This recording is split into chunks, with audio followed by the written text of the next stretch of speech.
Bismillahirrahmanirrahim. Assalamualaikum warahmatullahi wabarakatuh. Bismillahirrahmanirrahim. Raditu billahi rabba bil islam idina wa bi Muhammadin sallallahu alaihi wasallam nabiyya rabbi zidni ilma warzuqni fahma. Oke, kita bertemu lagi di pertemuan ini dengan materi antropometri, di mana antropometri ini sering digunakan oleh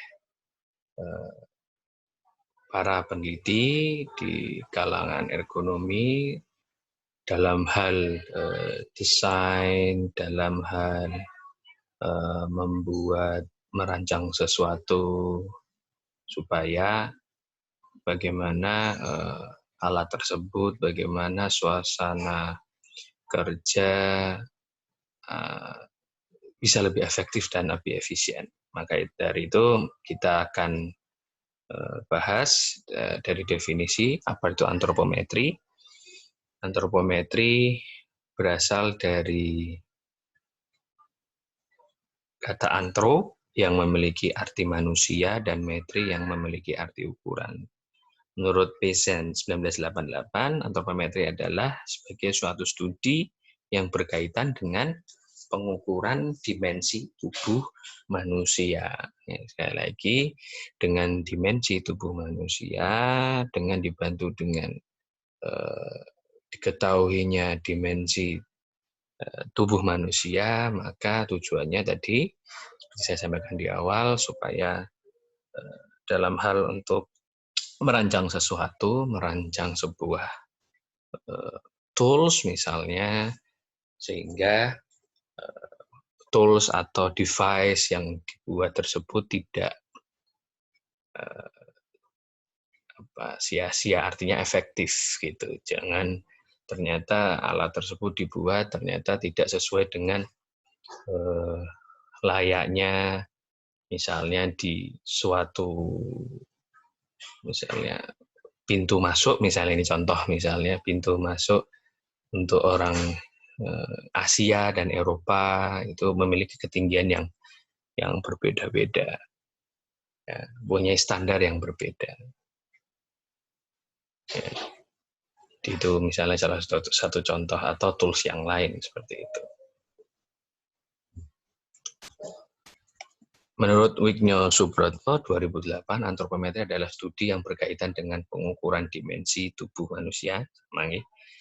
Bidang antropometri meliputi berbagai ukuran tubuh manusia seperti berat badan, ya, posisi ketika berdiri, ketika merentangkan tangan, lingkar tubuh, panjang tungkai, dan lain sebagainya.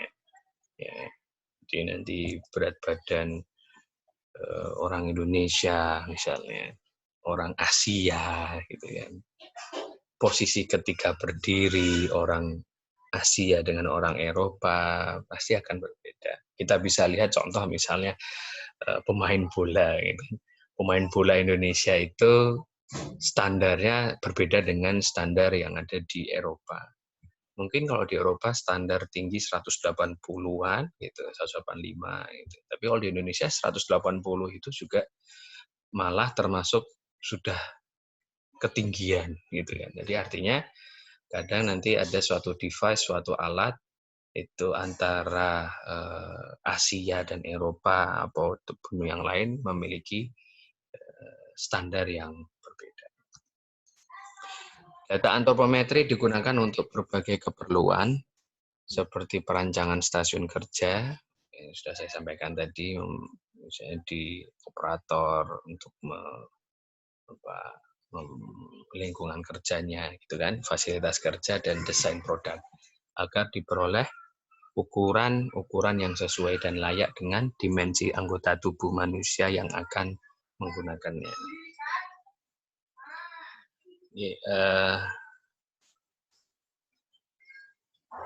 Artinya ukuran-ukuran yang sesuai tadi ya, yang fit gitu, yang cocok.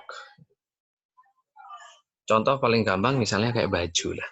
Sebenarnya baju kalau misalnya kita pakai ukuran L, orang Asia, L orang Eropa pasti akan berbeda. L-nya orang Eropa kalau kita pakai di orang Asia mungkin jadinya terlalu besar gitu kan.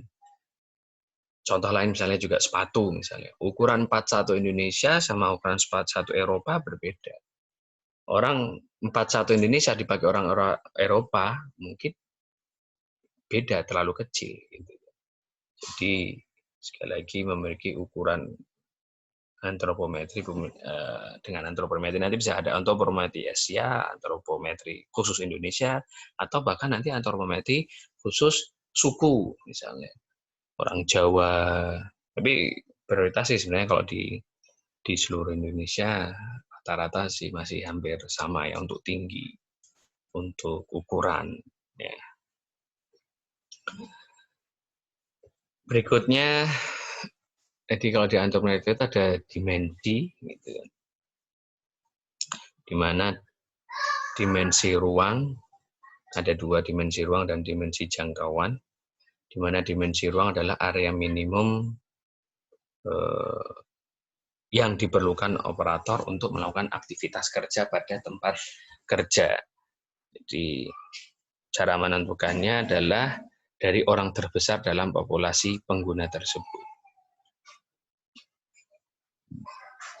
Jadi untuk menentukannya nanti kita ngomongin persentil ya. Persentilnya adalah menggunakan persentil terbesar. Gitu kan. Karena artinya kalau orang terbesar tersebut bisa istilahnya bisa masuk gitu dalam kriteria, maka nanti semuanya pun akan yang apalagi yang standar atau lebih kecil itu pun masih bisa menggunakannya. Ya. Nah, kalau dimensi jangkauan, area maksimum atau reach dimensions, gitu, area maksimum yang dapat dilakukan oleh operator yang mengoperasikan peralatan. Nah, kalau yang ini ditentukan oleh nanti persentil terkecil dalam populasi pengguna.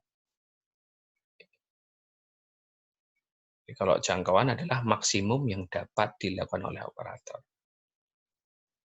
Jadi kenapa ngambil persentil terkecil? Jadi logikanya, maaf, persentil terkecil kalau sudah bisa menjangkau, berarti keseluruhan pun, ya, keseluruhan dari populasi berarti semuanya bisa. Di perhitungan seperti apa nanti ada di berikutnya ya, di bawah.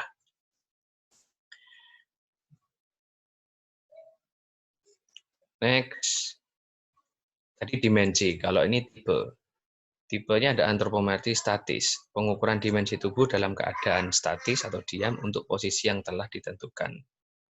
Ya, tadi misalnya desain meja, kursi, gitu kan, tinggi pintu, gitu kan.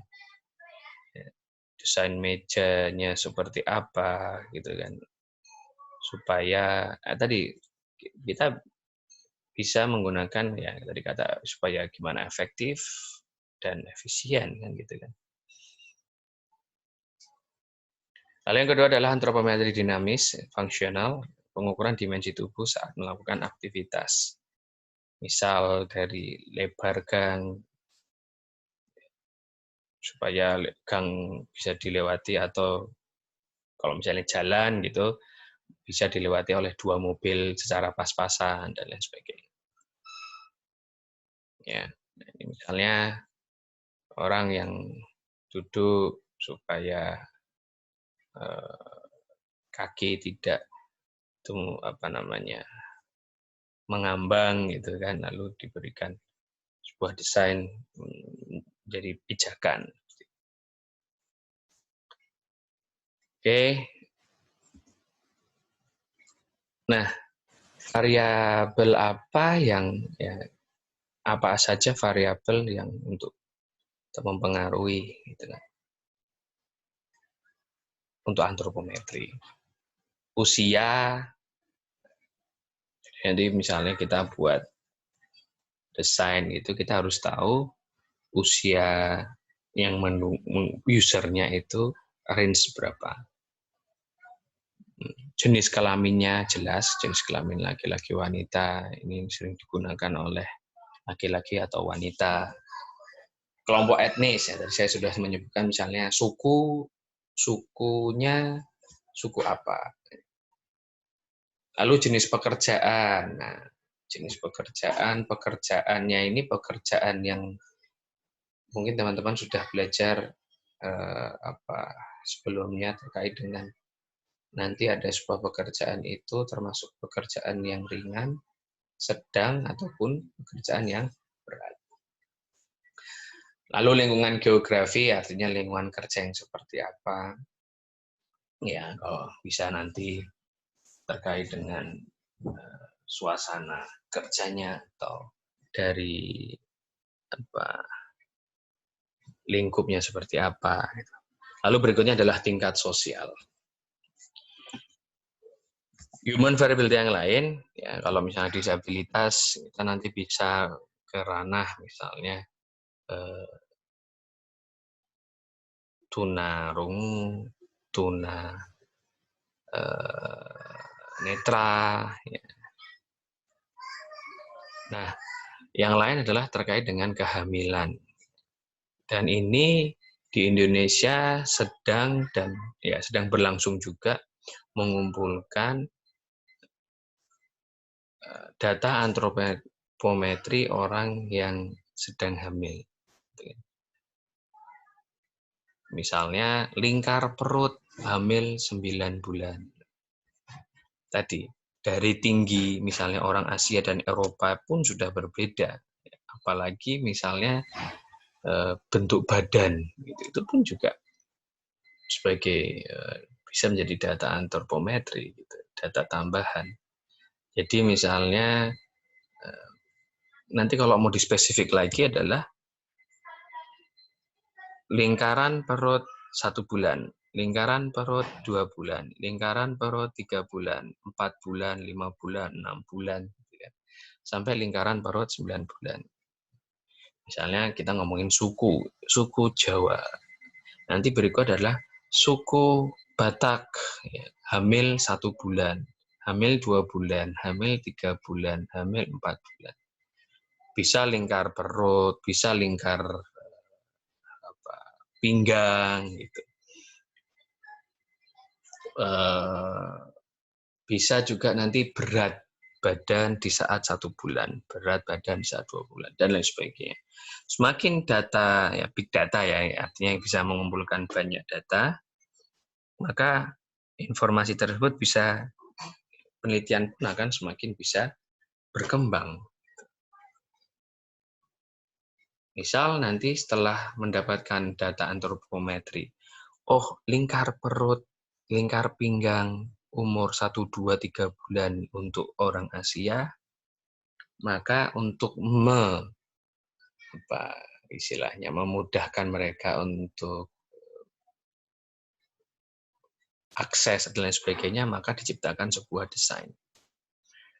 Belum lama memang yang sedang booming adalah bantal ibu hamilan. Jadi sebelum itu kan ibu yang hamil itu atau wanita yang sedang hamil pasti merasakan ketidaknyamanan di saat sedang mau tidur. Nah, ada penelitian dan mengeluarkan desain bentuk seperti bantal panjang, gitu, berbentuk lengkuan tubuh seorang ibu, supaya wanita hamil itu merasa lebih nyaman di saat bisa istirahat ataupun tidur. Nah, salah satunya adalah mendapatkan data antropometri tadi. Untuk orang Asia, untuk orang Indonesia, khususnya suku Jawa misalnya. Tingginya berapa kan gitu. Bentuk lingkaran perutnya seperti apa, lingkaran di umur berapa, 2, 3, atau yang semakin lama kan semakin berat ya, artinya semakin ke 9 bulan itu kan semakin berat, makanya dibuat bantal khusus untuk kenyamanan wanita yang sedang hamil. Nah, mungkin setelah ini tadi, setelah kita tahu bisa ada 1 bulan, 2 bulan, 3 bulan, bahkan sampai 9 bulan secara detail, maka bisa dibuatkan atau device khusus, alat khusus untuk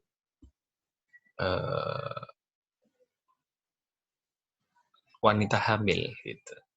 Ya, bisa selain bantal misalnya untuk kenyamanan duduk gitu. Bahkan nanti setelah kehamilan pun nanti kita bisa lari ke ibu menyusui.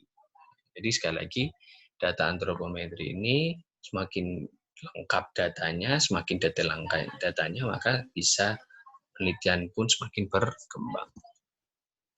Filosofi perancangan ergonomi yaitu perancangan untuk ekstrim, ya, misalnya ya, device supporting device, lalu perancangan untuk adjustable range tadi mungkin kursi kantor atau meja kantor dan lain sebagainya. Lalu yang ketiga adalah perancangan untuk rata-rata. Nah di sini misalnya tadi pintu di mall itu kan biar nggak terlalu tinggi dan tidak terlalu rendah. Maka kita harus tahu tadi data antro orang Indonesia, khususnya orang Indonesia karena penggunanya populasi Indonesia kayak seperti apa. Tinggi yang ya Indonesia tuh tinggi paling maksimum itu jarang di atas ya 100.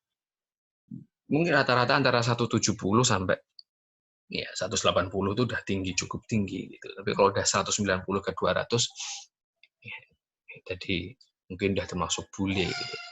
Maka tadi membuat pintu mall atau pintu masuk exit itu jangan terlalu rendah. Nanti kalau terlalu rendah dari standar, akhirnya banyak orang terlalu merunduk untuk masuk misalnya kan terlalu susah. Tapi kalau standarnya orang Indonesia itu tinggi sekian, maka dibuatlah tingginya sekian atau dinaikin sekian supaya semua orang bisa masuk, bisa entry gitu. Tahapan pengukuran yaitu menentukan populasi pengguna itu jelas. Misalnya kita ingin tahu pengguna mobil merek, karena mobil buatan Jerman, mobil buatan Eropa itu pasti bentuk duduknya atau istilahnya kursinya itu akan berbeda gitu kan. Karena ini penggunanya di mana, ini mobil akan digunakan di mana. Beda kalau kita mengimpor itu beda ya. Tapi kalau ini penggunanya ada di mana. Misalnya mobil buatan Jepang, mobil buatan Korea, mobil buatan itu kan pasti populasinya adalah populasi Asia karena nanti penggunanya adalah di Asia. Terlepas nanti mobil itu akan diekspor ke negara-negara Eropa, tapi ini penggunanya ada di mana. Maka populasi itu penting juga menentukan populasi supaya populasinya mana yang ditentukan, maka nanti data antronya, mencari data antropometri adalah menggunakan populasi tersebut. Menentukan dimensi tubuh yang digunakan, memilih prosentase populasi untuk diakomodasi, menentukan persentil, nanti kita bisa menentukan persentilnya seperti apa, lalu memberikan allowance jika diperlukan ya tadi misalnya kelonggaran itu misalnya tadi kita menentukan tinggi, nanti bisa menentukan tinggi pintu mall misalnya ada perhitungannya rata-rata tinggi orang Indonesia itu tadi 175 atau 180, maka punya kelonggaran sekian senti, lebih tinggi dikit supaya ada nanti populasinya itu semua bisa masuk. Ya kecuali bukan terus ya yang nanti yang tinggi 205 tiba-tiba ada yang datang nggak bisa, enggak, tapi secara umum gitu kan. Oke, kita masuk apa itu persentil karena dari kita juga membicarakan terkait persentil. Menunjukkan jumlah bagian per 100 orang dari satu populasi yang memiliki ukuran tubuh tertentu. Itu persentil. Kalau desil itu per 10 gitu kan. Kalau kuartil per 4. Nah, kalau persentil itu pernya per 100 orang. Menggambarkan persentase atau ranking dalam data terurut merupakan data KI dari suatu kelompok data yang sudah diurutkan mulai dari terkecil hingga terbesar. Ya, teman-teman mungkin ingat kalau belajar statistik untuk menentukan P, gitu kan. Rumusnya itu kan I, nanti PI dari itu tersebut dikalikan dengan jumlah sampel dibagi dengan 100, karena ini persentil sekali lagi. Misal pengen mengetahui P8 gitu kan, dengan N100. Misalnya berarti 8I ya, dikali N100 dibagi dengan 100. Artinya adalah P8-nya adalah data ke-8. Nah, tergantung datanya seperti apa sebarannya. Jadi bisa, kalau tadi syaratnya sekali lagi harus diurutkan supaya tahu P1, P2, P3-nya nanti P ke-8 ada di data. Data ke-8-nya itu angkanya berapa. Gitu ya. Ya, ini dasar statistik antropometri. Nanti kalau ini teman-teman di sini cukup mengetahui dari tabelnya, ada tabel khusus gitu kan. Lalu untuk mencari X-nya itu adalah X bar plus minus ya, kita bisa bilang plus minus dari nilai Z dikalikan dengan standar deviasi. Oke, ini nilai standar normalnya. Jika persentil 0,5 gitu kan, maka nilai Z-nya adalah minus 2,575. Jika persentilnya 1, maka nilai Z-nya adalah minus 2,327. Ya, dan kalau yang di bawah itu kan 0,005 berarti kan per 100, per 100, per 100 gitu.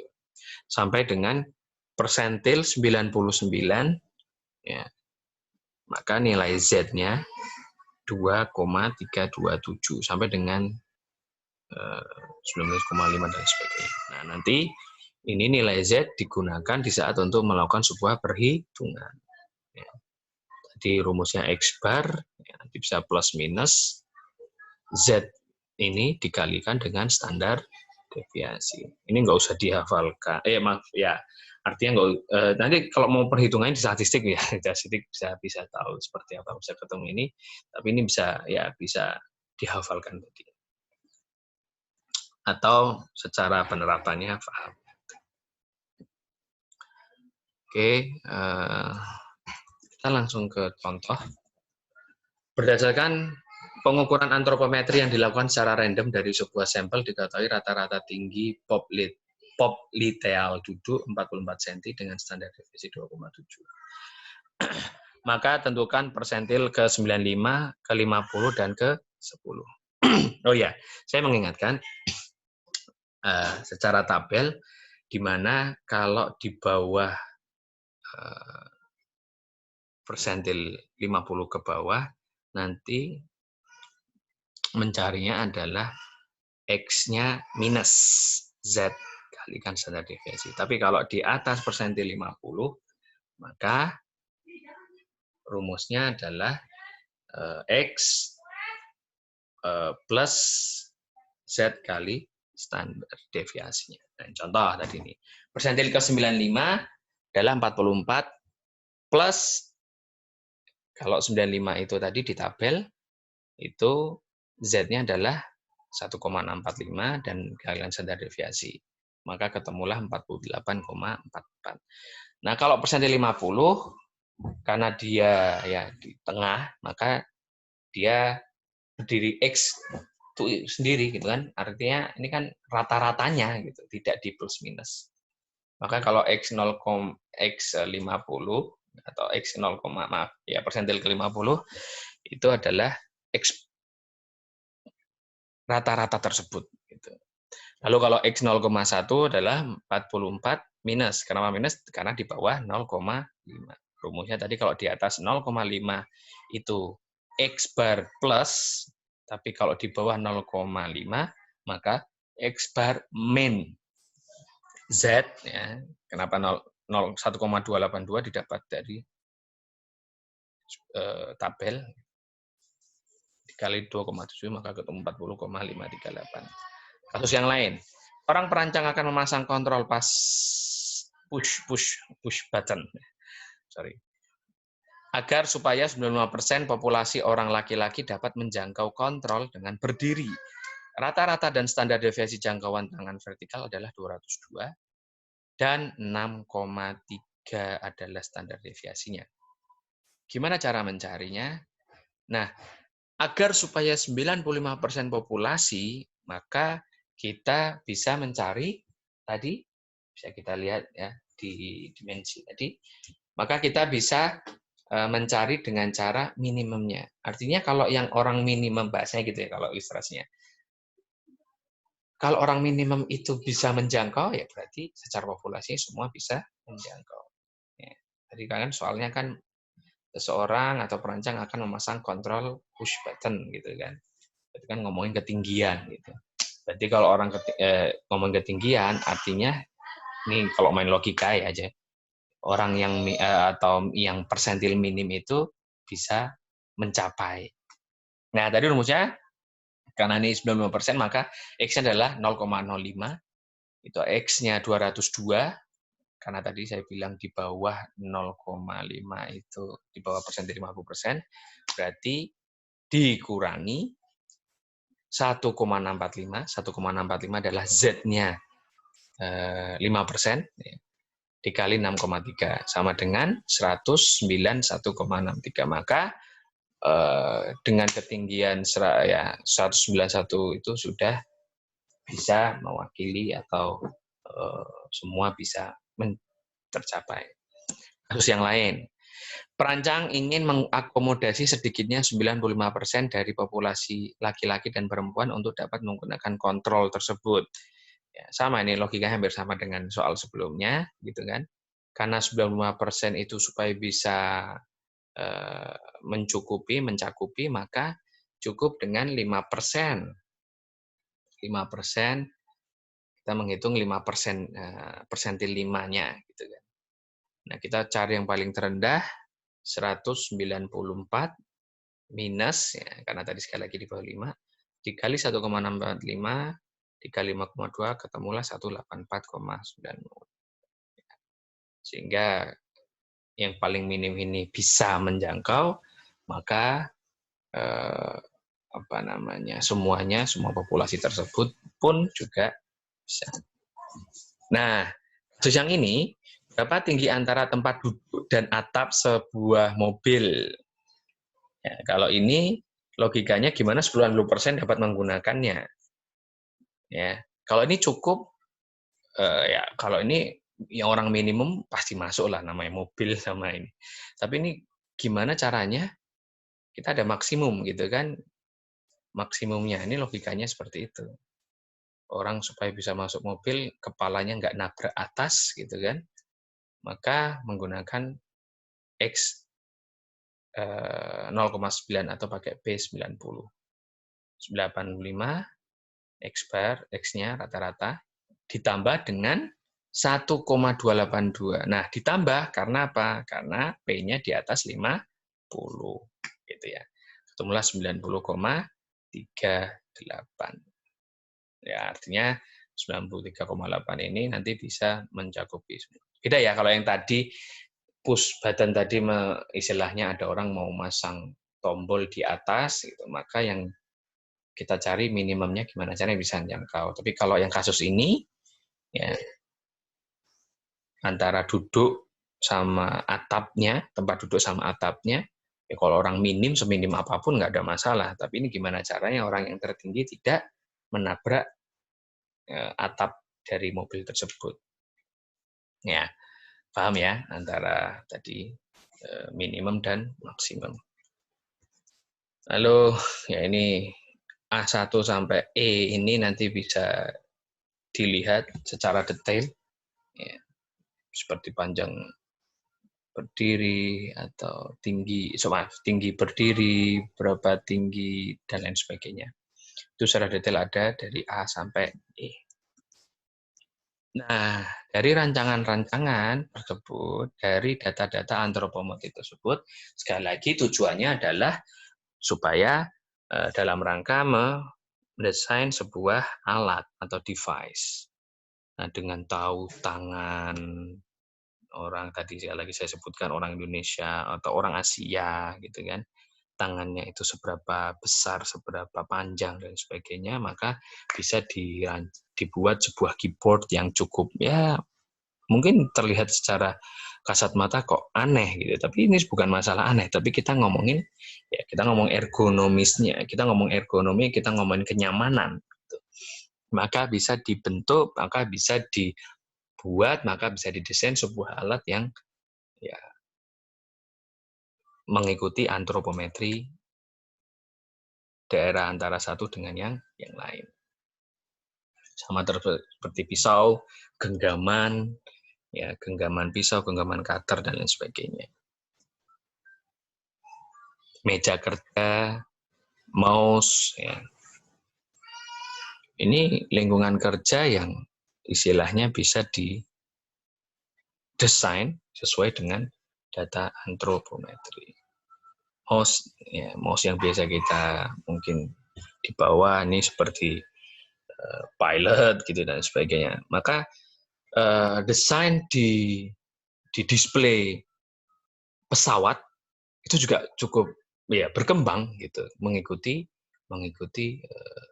data yang update juga. Gimana caranya display pesawat itu nyaman digunakan sehingga efisien efektif sehingga ya tadi sekali lagi kenyamanan yang dicari. Baik, mungkin itu yang bisa kami sampaikan. Kurang lebihnya mohon maaf. Subhanakallahumma bihamdika asyhadu an la ilaha illa anta astaghfiruka wa atubu ilaik. Assalamualaikum warahmatullahi wabarakatuh.